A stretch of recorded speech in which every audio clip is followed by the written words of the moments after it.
ini saya akan menjelaskan tentang penjernihan air. Penjernihan air memiliki 5 cara, 5 tahap, serta penjelasannya. Yang pertama adalah pengendapan atau sedimentasi. Cara pertama untuk menjernihkan air adalah pengendapan. Pengendapan dilakukan dengan membiarkan air yang keruh diam dalam wadah selama beberapa waktu. Kotoran seperti pasir, lumpur, dan partikel besar lainnya akan turun ke dasar karena terasa berat. Contohnya, ketika kita menaruh air sungai dalam ember dan tidak mengaduknya, sebentar saja bagian bawahnya akan dipenuhi lumpur, sedangkan bagian atas menjadi lebih jernih. Pengendapan adalah tahap awal yang penting karena memisahkan kotoran kasar dan mengurangi tingkat kekeruhan air sebelum masuk ke tahap berikutnya. Cara kedua adalah penyaringan atau filtrasi. Cara keduanya adalah penyaringan. Penyaringan dilakukan untuk memisahkan kotoran halus yang masih tersisa setelah proses pengendapan, sehingga saringan bisa menggunakan bahan sederhana seperti pasir, kerikil, kapas, dan arang aktif. Prinsipnya, air masuk dari atas lalu melewati beberapa bagian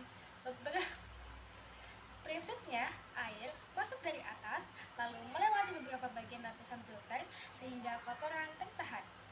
Contoh sehari-hari adalah filter akuarium atau filter air galon yang menggunakan karbon aktif untuk menyerap bau dan warna. Penyaringan sangat penting untuk membuat air jauh lebih jernih dan menghilangkan partikel kecil yang tidak terlihat. Yang ketiga adalah penambahan bahan kimia, yaitu koagulasi dan flokulasi sederhana. Cara ketiga adalah menambahkan bahan kimia penjernih, misalnya tawas. Tawas berfungsi untuk mengumpulkan kotoran-kotoran kecil yang tidak bisa disaring langsung. Ketika tawas ditambahkan dan diaduk, partikel kecil dalam air akan saling menempel dan membentuk gumpalan besar. Gumpalan ini kemudian mengendap ke dasar.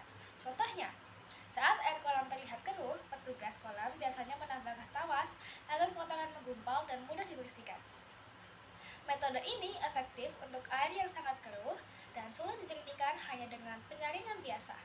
Yang keempat ada desinfeksi atau membunuh kuman.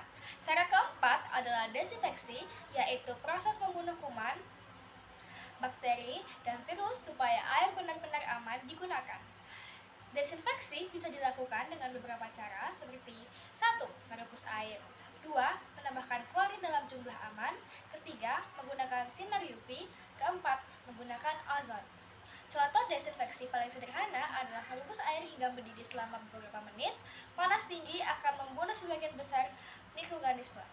Tahap ini penting karena meskipun air sudah jernih, biasanya masih mengandung kuman yang berbahaya. Tahap kelima adalah penyimpanan dan aerasi, yaitu menghilangkan bau dan menambahkan oksigen. Cara kelima adalah aerasi, yaitu menggoyangkan atau mengalirkan air sehingga terkena udara, lalu menyimpannya di tempat bersih. Aerasi membantu menghilangkan bau tidak sedap, mengurangi zat seperti besi dan mangan, menambahkan kandungan oksigen dalam air. Contohnya, ketika kita menuangkan air dari satu wadah ke wadah lain berulang kali agar bau lumpur hilang.